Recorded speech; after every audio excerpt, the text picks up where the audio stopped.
一轉宿務薄荷島到底應該點樣玩啊？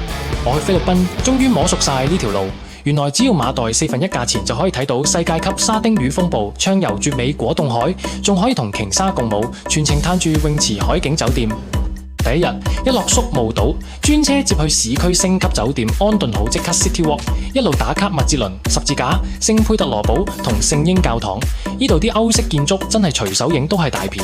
夜晚再去卡邦夜市，感受下當地煙火氣，食餐地道靚景飯。第二日出發薄荷島，入住泳池酒店，正式開啟嘆世界 mode。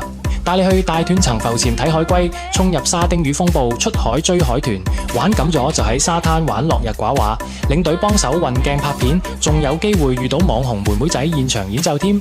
第三日出島體驗超刺激嘅鯨鯊同遊，幫你拍出人生大片。